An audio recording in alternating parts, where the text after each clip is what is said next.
Irmãos,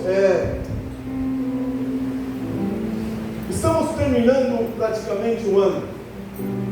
Quarta-feira agora nós vamos ter culto porque se comemora o Natal. E Natal se comemora em família. Você tem sua família, você que vai viajar, faça isso. Nosso culto vai ser na terça-feira, um culto de agradecimento, de adoração. Vamos louvar o Senhor por tudo que Ele tem feito por nós e por Ele ter vindo a essa terra. Foi um dos maiores presentes que a humanidade recebeu. Foi esse presente que Deus nos deu, foi o seu Filho amado Jesus. E quando nós paramos para olhar as Escrituras, a gente começa a entender algumas coisas, irmãos. A Bíblia é um livro muito simples de entender. A Bíblia é um livro muito simples de compreender.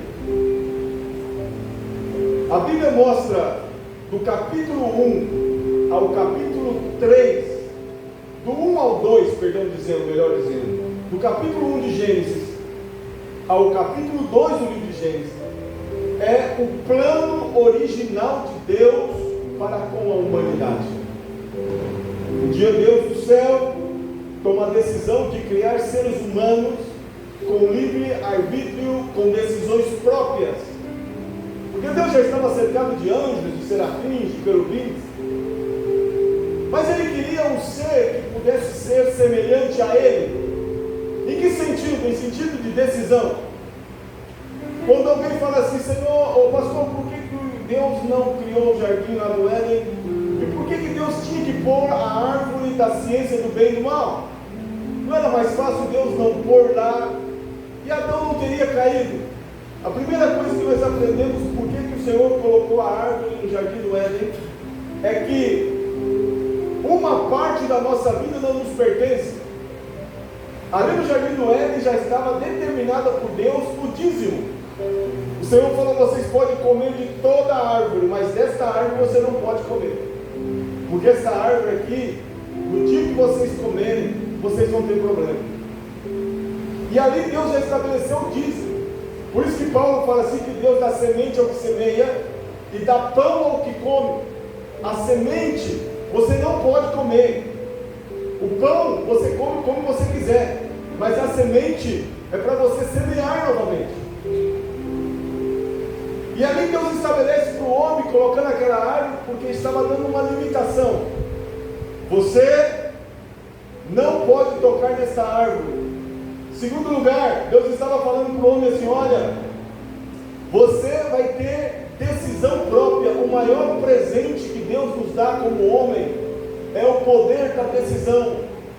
Por isso que cada decisão que nós tomamos, as consequências virão sobre nós. Ou seja, boas decisões, ou seja, más decisões, virá o retorno. A Bíblia fala que Deus não pode ser zombado. O que o homem semear, isso ele colherá. Então o Senhor estava dizendo: olha, eu vou lhes dar o poder da decisão, o livre-arbítrio para vocês, seguir-me ou não seguir-me, obedecer-me ou não obedecer. Ele dá essa opção dizendo: olha, vocês têm dois caminhos, vocês têm dois senhores, vocês têm... E quando você serve um Senhor, você não pode servir ao outro. Quando você entra no caminho, você não pode estar no outro. Ou você escolhe estar com Deus, ou você escolhe estar com Satanás. Não existe três senhores. E essa decisão quem toma é nós.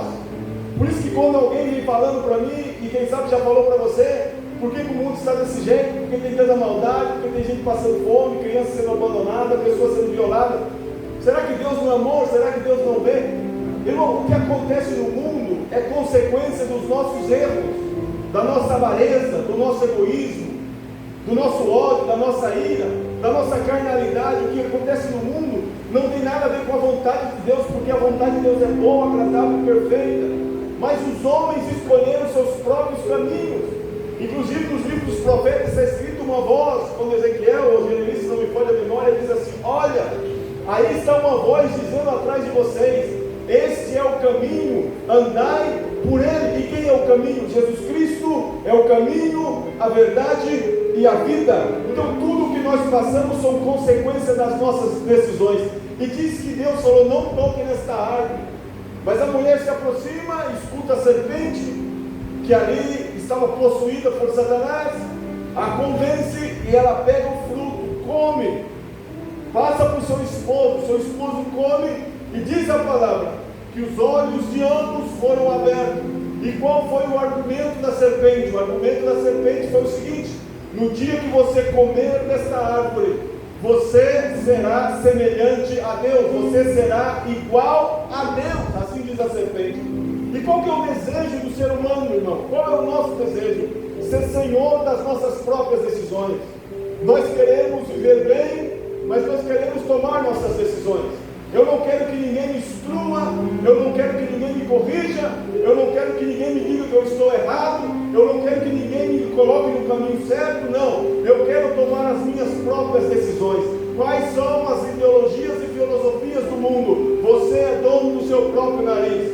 Você pode viver do jeito que você quiser. Se você se sente homem, ainda sendo mulher, seja homem. Se você se sente homem, mesmo sendo mulher, seja, não importa. A ideia é o seguinte: você é dono do seu próprio corpo. Nós não somos donos do nosso próprio corpo. Nós não somos donos da nossa própria vida. A vida pertence ao Senhor. Diz que o corpo vai ao pó e o espírito volta a Deus que o deu. O Senhor é dono de tudo, da sua vida e de tudo que você tem. Nada do que você tem é seu. Você é simplesmente um administrador daquilo que o Senhor confiou nas suas mãos. Mas nós queremos ser Deus da nossa própria vida. Nós queremos ser Deus das nossas decisões. Nós queremos ser Deus dos caminhos que nós vamos trilhar. E no momento que Eva e Adão pensaram assim, tocaram o que ele não devia tocar, diz a palavra que eles são expulsos do paraíso. Então, do capítulo 1 ao capítulo 2 do livro de Gênesis, a gente vê o plano original de Deus. Qual que era o plano original de Deus? Que o homem vivesse em plenitude de paz, em plenitude de alegria, em plenitude de gozo. O homem não ia morrer. Eu sempre digo nas minhas pregações, vou repetir uma vez mais aqui: tem três coisas no mínimo que o homem jamais se acostumará. Nós não acostumamos com essas três coisas. Primeiro, nós não nos acostumamos com a enfermidade, porque a enfermidade não existia no plano original de Deus. Segunda coisa que nós não nos acostumamos com a miséria e a pobreza, porque no plano original de Deus não tinha nem miséria e nem pobreza. Terceira coisa que nós não nos acostumamos, porque no plano original de Deus não estava, que era a morte. Nós não estamos acostumados com essas coisas, por quê? Porque nós não fomos criados para isso. Nós fomos criados para ter plenitude de vida, plenitude de gozo, plenitude em todos os sentidos, econômicos, financeiros, tudo. Mas o homem decidiu ser senhor das suas próprias decisões. Então foi expulso do jardim do Éden. E diz a palavra que no capítulo 3 do livro de Gênesis começa agora um novo plano. O primeiro plano foi abortado por um tempo, mas agora entra o segundo plano. Qual era o segundo plano de Deus? Agora o segundo plano de Deus começa no capítulo 3 e termina no versículo 20 e 21 do livro de Apocalipse. No capítulo 3 do livro de Gênesis, mostra ali a caída do homem. O homem é expulso do jardim do Éden. Então Deus coloca ali uma sentença. Primeiro ele fala para o homem: a partir de agora você vai comer do suor do teu rosto. Você vai sofrer, você vai suar, você vai trabalhar muito e vai ter poucos resultados. Depois Deus amaldiçoa a terra, dizendo assim: maldita é a terra por tua culpa. Vai nascer espinhos, agrônios, vai nascer todo tipo de dificuldade, o sol vai te queimar. Depois ele olha para a mulher, também solta uma sentença dizendo: a partir de agora você dará luz com muitas dores, e a vontade tua será para com o varão. Depois ele olha para a serpente e fala: a partir de agora você vai se rastejar como um animal e vai comer o pó da terra. Só que no capítulo 3, eu acredito que no versículo 14, ali vem o que eu quero entrar na mensagem agora. No plano novo de Deus, que o primeiro plano aparentemente foi abortado, o segundo plano de Deus, que é o resgate do ser humano que ele criou e colocou no jardim do Éden. O homem caiu, foi expulso, mas Deus agora traça um novo plano Porque Paulo nos ensina algo interessante quando ele fala assim: não, o primeiro Adão falhou, o primeiro Adão errou, o primeiro Adão não conseguiu. E ele estava fazendo referência a Jesus Cristo aqui. O primeiro Adão simbolizava o Adão primeiro que falhou. Mas Paulo fala assim: agora vem o segundo Adão. O segundo Adão não falhou. O segundo Adão é Jesus Cristo. Ele não falhou e não falhará. E diz a palavra do Senhor que no capítulo 3 começa o plano de resgate do ser que Deus mais ama na terra, que é o homem. Então Deus olha para a serpente e fala assim: serpente, tu enganou a mulher, tu abortou o meu plano original, mas eu te faço uma promessa. E qual é a promessa? Da semente desta mulher que você enganou, nascerá um varão. E esse varão vai ser picado no calcanhar por você. E aqui estava simbolizando a morte na cruz do Calvário, no qual Jesus Cristo morreria. Satanás morderia o calcanhar de Jesus, mas ele pisaria a cabeça da serpente. Vai ter que picar, mas ele vai pisar na tua cabeça. Ali já estava fazendo analogia, e era a primeira profecia em relação ao segundo Adão, que é Jesus Cristo. Ele pisará a tua cabeça. Então começa o projeto de Deus para o resgate do ser humano. Então Deus começa a levantar primeiramente os patriarcas. Deus levanta Noé para construir uma arca para resgatar. Aquela arca simbolizava Jesus. Depois Deus levanta Abraão, faz a ele promessa dizendo: Abraão, deixa a tua parentela, deixa tudo que está ao redor de ti e vai para uma terra que eu te mostrarei. Vou te abençoar, farei o teu nome grande, e de ti e em ti será abençoada todas as nações da terra.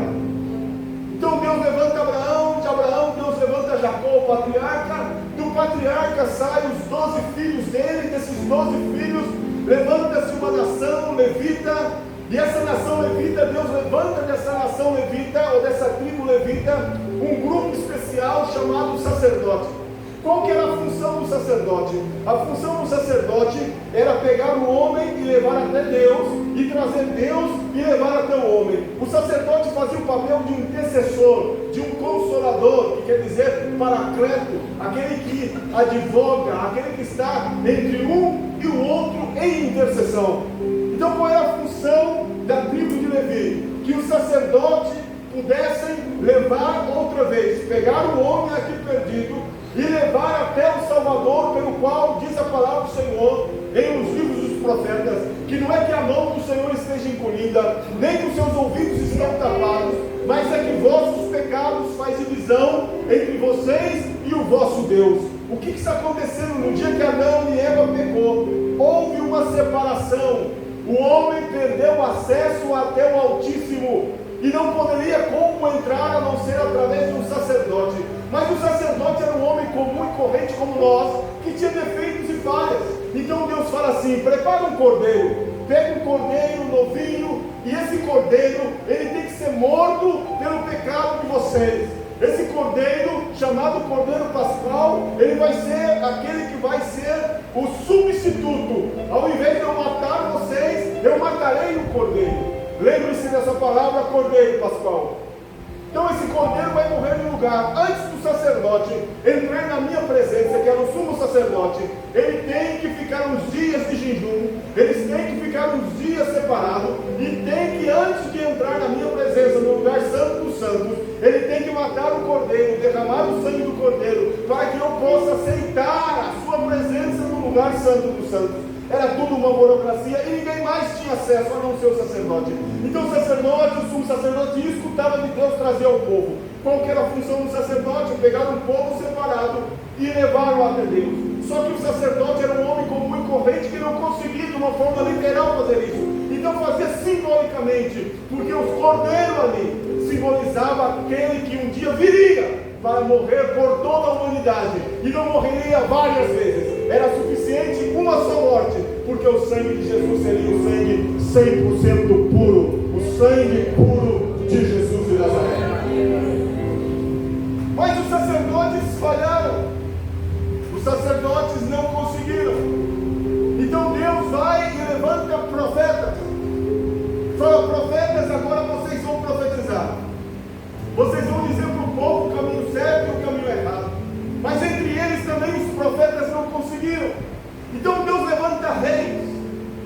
os reis também não conseguiram, falharam. Então Deus levanta juízes, a maioria deles também não conseguiram, falharam. E Deus vai levantando um homem, e o último profeta que Deus levantou para falar com o povo foi João Batista. Mas João Batista também não conseguiu muita coisa. Então Deus vai e envia aquele que havia prometido. Já que o homem não consegue, então eu enviarei o meu próprio filho.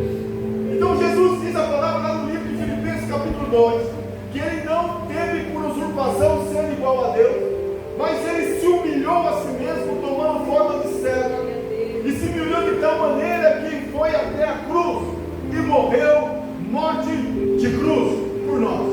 Vem Jesus, começa a obra, dentro de 3 anos ele faz aquilo que tinha que fazer. Promete que vai voltar ao céu e também promete que vai descer, mas antes que Jesus Cristo vá ao céu, ele faz um grupo de discípulos. E diz tudo aquilo que eu peguei do Pai, que eu aprendi do Pai, eu ensinei a vocês. Para quê? Para que vocês continuem nesse plano de resgate da humanidade perdida. Vocês não podiam morrer por ninguém. Vocês não podiam derramar o sangue por ninguém. Vocês não podiam, aí ainda que fizesse, o sangue de vocês é um sangue contaminado pelo erro de Adão. Mas Jesus Cristo veio de uma forma milagrosa, porque ele é obra do Espírito Santo. Maria emprestou o óvulo, emprestou o ventre, e o Espírito Santo fecundou. Então Jesus Cristo é 100% homem e é 100% Deus. Como Deus, ele é santo, ele é puro, ele é justo, ele é fiel, ele é verdadeiro. E como homem, ele teve fome, teve sede, chorou, dormiu. E como homem morreu na cruz, mas ao terceiro dia ele ressuscitou. Ressuscitando ele, diz: eis que todo o poder me é dado no céu e na terra. E quando ele ressuscita, os discípulos que simbolizavam nós, a igreja, estavam no cenáculo alto. Jesus entra no cenáculo, cruza a parede sem necessidade de portas abertas. Entra até os discípulos e fala assim: paz seja convosco. E ele fala assim: assim como o Pai me enviou a mim, agora eu envio a vós. Soprou sobre eles o Espírito Santo e disse: recebam o Espírito Santo. Eu terminei a parte da missão do resgate do homem. Eu morri pelo homem, derramei o meu sangue pelo homem, ressuscitei pelo homem. Agora confio. Por isso que Jesus Cristo fala no livro de Mateus: eu Jesus, eu o Senhor dos senhores, eu o Rei dos reis, levantarei a minha igreja, ou edificarei a minha igreja. A igreja tem um dono. A igreja pertence a Jesus. Eu edificarei a minha igreja. Segundo lugar, a igreja tem um edificador. Quem edifica a igreja não é o pastor Eliseu. Quem edifica a igreja não é o evangelista Eliel, não é o pastor Sebastião, nem o presbítero Daniel. Quem edifica a igreja não são os diáconos, não são os líderes de grupo. Quem edifica a igreja não são algum líder, não. Quem edifica a igreja é o dono da igreja, e o dono da igreja é Jesus. Terceiro lugar, a igreja tem um protetor.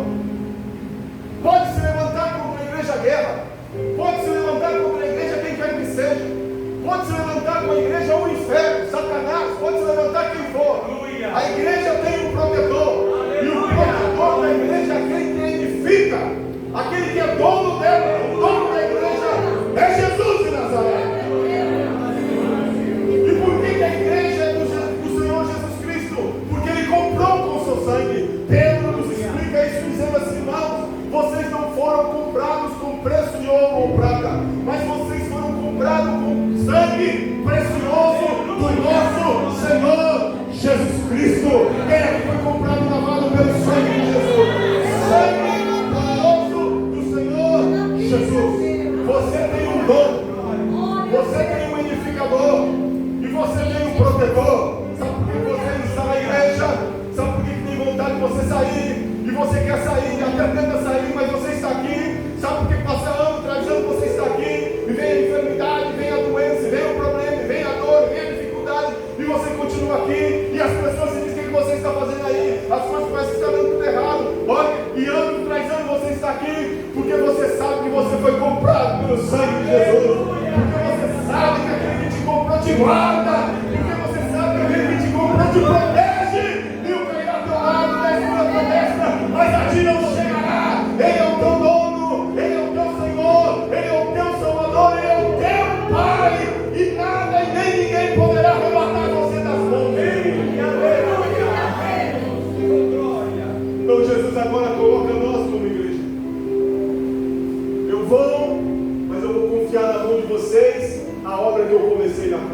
acabar. Vocês vão sair por aí evangelizando. Vocês vão sair por aí sendo minhas testemunhas. Vocês não vão sair por aí expulsando demônios, curando enfermos. Em meu nome, vocês poderão fazer essas coisas. Vocês podem usar o meu nome. A única instituição da terra, que é da terra e também do céu, que pode usar o nome de Jesus, é a igreja. O nome de Jesus é poderoso, é uma bomba atômica no nome da igreja. Porque o Senhor assina embaixo, Ele é dono da igreja. Então o Senhor manda a igreja, vai agora e faça um discípulo em todas as nações. Vai pelas casas, vai pelas vidas, vai pelos povoados, expulsa demônios, cura o enfermo, de graça vocês receberam, de graça dai. Para que o projeto de Deus se conclua. Então Jesus vem e começa a resgatar homens de todas as tribos, raças e nações, brancos, negros, amarelos, pardos, ricos, pobres, bonitos, feios, altos e baixos, intelectuais, semi-analfabetos. O Senhor diz: vai, salva, fala de Jesus, fala, seja testemunha, mostre o que eu estou fazendo atrás de ti e em ti. Vai pelos campos, vai pelos valados, que a minha casa esteja cheia. E se os bons não querem vir, comece a trazer os coxos, os mancos, os cegos, comece a trazer os mendigos. É o que nós tentamos fazer aqui na igreja. Tem drogado, vamos levar lá para a casa de recuperação. Tem alguém faminto, vamos dar uma cesta de alimento. Tem alguém precisando de oração, vamos orar por alguém. Tem alguém precisando de ajuda, vamos ajudar. Tem alguém nos hospitais, vamos fazer uma visita. A ideia é essa, continuar a obra, o plano original. Qual é? O plano original falhou, mas o segundo plano está funcionando, porque há 2000 anos atrás a igreja continua crescendo, milhares e milhares de pessoas estão sendo salvas, e eu e vocês estamos incluídos dentro desta bênção que é a salvação através do Evangelho e da igreja do Senhor Jesus Cristo.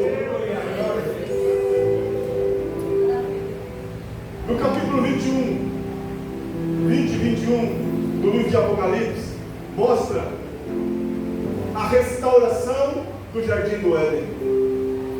O Éden será restaurado. Quando você vê lá no livro de Apocalipse, quando desce a nova Jerusalém, ao novo céu e a nova terra, diz a palavra que não é nós que vamos morar com Deus, é Deus que virá morar conosco. Algum tempo eu tive algum conflito, porque eu lia lá no livro de Apocalipse dizendo, quando Pedro fala assim, que esse céu e essa terra que vocês veem agora estão destinados para o fogo.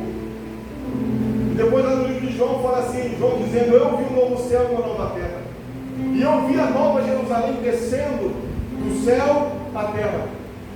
Então era Deus que está vindo, é Deus que está vindo morar conosco, e não nós que estamos indo para o céu. E a Bíblia deixa claro que o céu foi feito para Deus, mas a terra Deus deu aos filhos dos homens. Aí eu fiquei perguntando, então Deus vai vir, como é que vai funcionar isso? E eu compreendi através do Espírito Santo que o céu, irmão, não é um lugar físico. O céu não é um lugar físico. O céu é aonde Deus está. Aonde Deus está se torna o céu. Pergunto para você: a tua casa é o céu ou a tua casa é o inferno? Porque se Deus está na tua casa, é o céu. Se Deus não está na tua casa, é uma verdadeira extensão do inferno. Aonde Deus está, se torna o céu. Aonde Deus está, se torna um lugar de paz, gozo, de alegria e de vitória. Deus está na tua casa, então lá é o céu. Se Deus não está na tua casa, se torna um verdadeiro inferno. No capítulo 20 e 21 de Apocalipse, Deus restaura o Éden perdido. Diz que nessa nova cidade, irmão, a árvore da vida vai estar lá de novamente. A árvore que estava lá no Éden vai estar. O rio que cortava também vai estar lá. O rio da vida vai estar também no novo céu, na nova terra. E diz a palavra que lá o Senhor vai secar como o olho. Não haverá mais lágrimas, nem dor, nem pesar, nem tristeza. Não haverá nenhum tipo de sofrimento, nem dificuldade.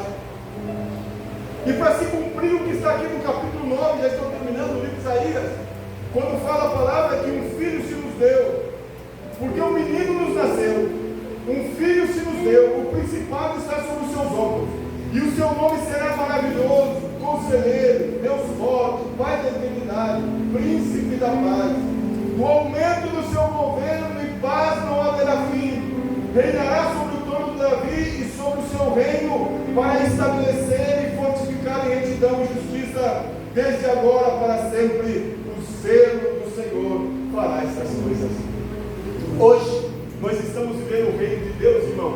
O reino ainda não manifestado de uma forma literal. Estamos vivendo uma manifestação do reino, porque aqui estamos vivendo uma manifestação do reino. Somos nós agente desse reino, mas ainda não foi manifestado.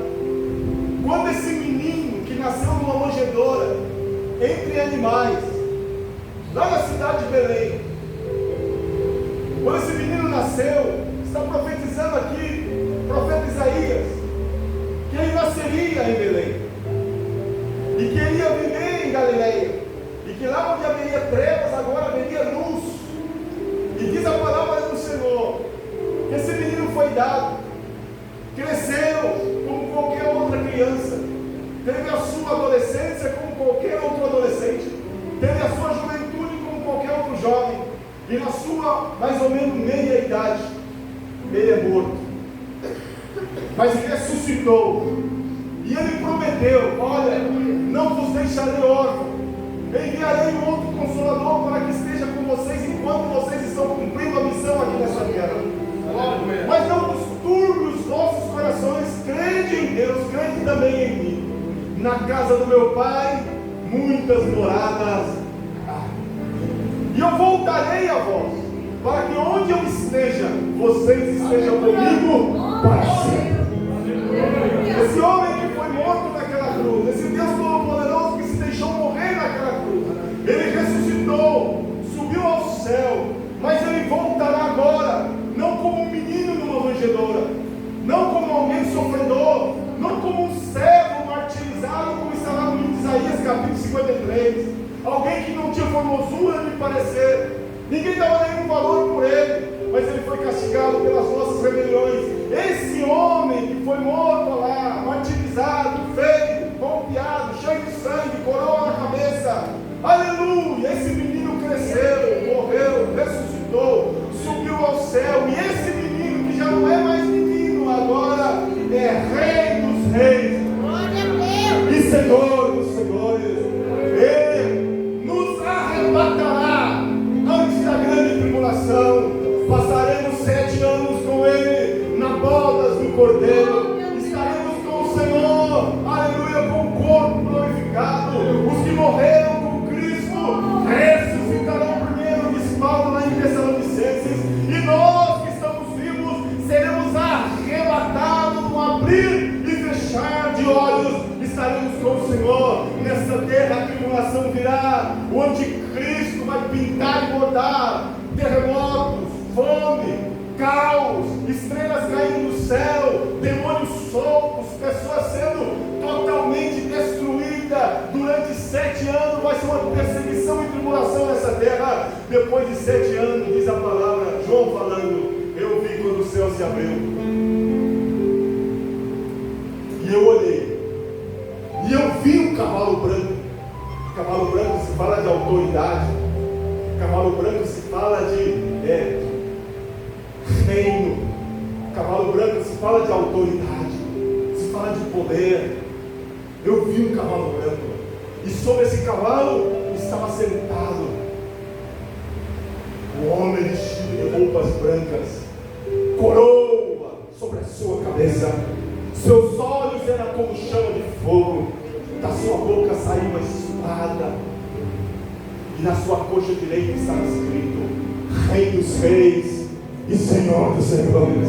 Glória a Deus. Só que ele não está voltando agora sozinho, ele está voltando com a sua igreja, e ele vai estabelecer o seu reino nesta terra, como Rei Todo-Poderoso, vai guiar, vai orientar, vai dirigir. Esse menino já não é, por isso, irmão, que nós não temos pesebre lá em casa e tem um menininho dentro daquele pesebre, porque já não é mais menino, ele cresceu, morreu, ressuscitou, virou agora lá no céu para nós, está lá no céu, e agora como Rei dos Reis e Senhor dos Senhores,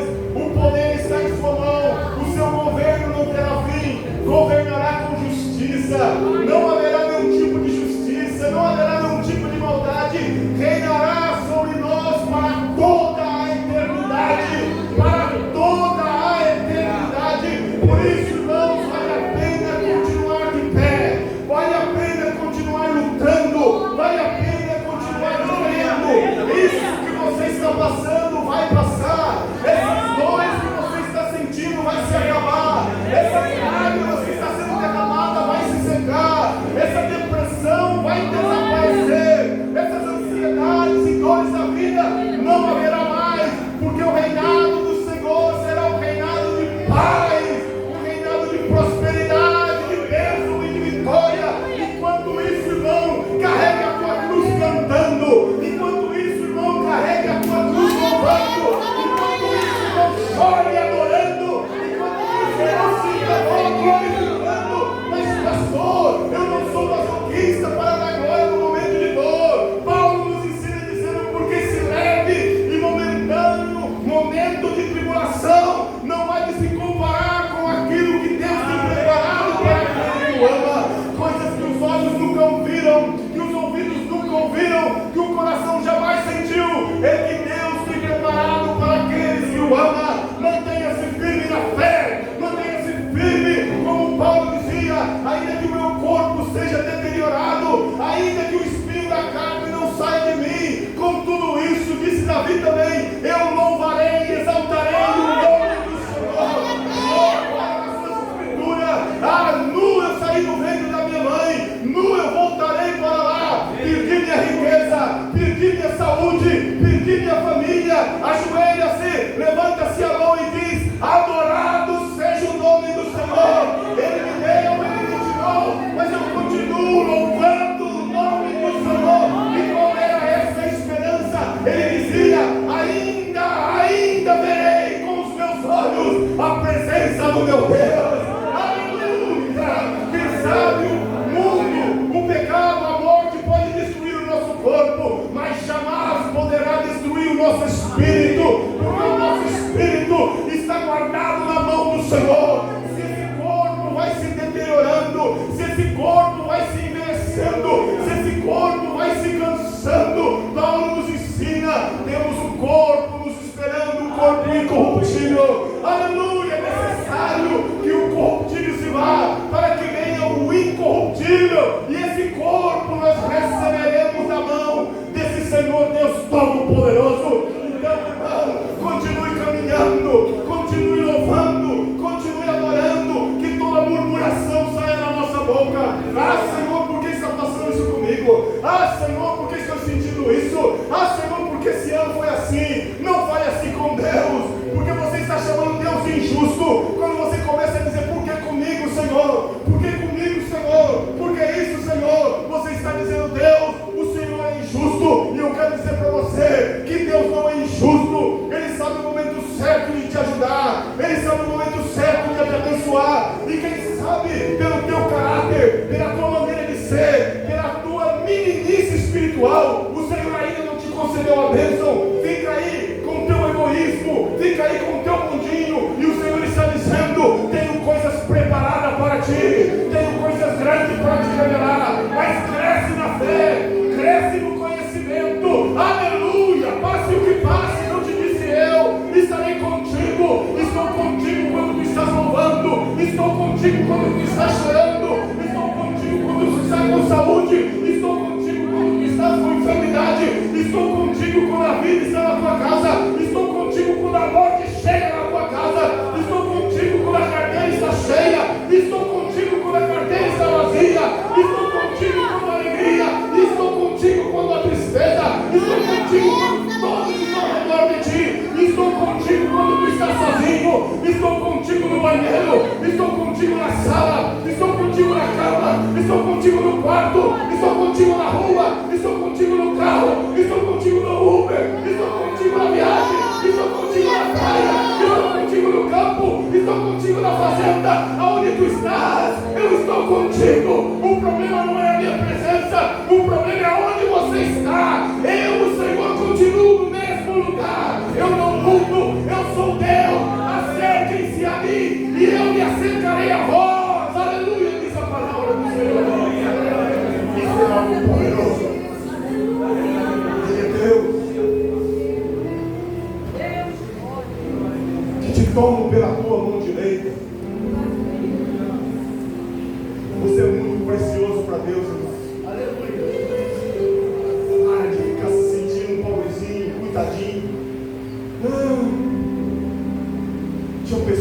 melhores do que nós para Deus escolher. Tinham pessoas bem melhores do que eu e você. Mas Ele te escolheu, te deu o nome e diz: você é meu.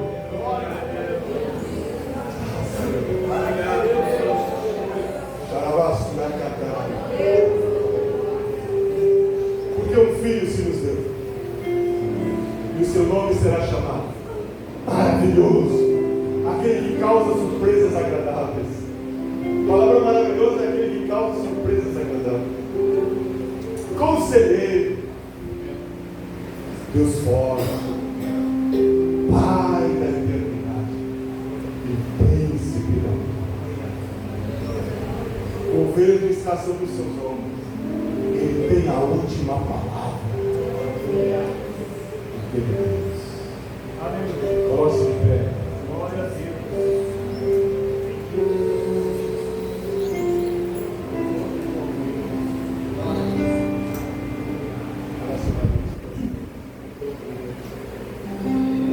Aleluia. Feche os seus olhos. Coloque a mão sobre o teu coração. Diga: Senhor, perdoa-me, porque às vezes eu sinto que estou sozinho, aí eu começo a murmurar, mas Tu nunca nos deixas, Senhor, porque um filho se nos deu, Tu nos deu o maior presente, ó Pai, que é o Teu Filho Jesus. E o Senhor fala: vocês são as minhas ovelhas. Ninguém poderá arrebatar vocês das minhas mãos.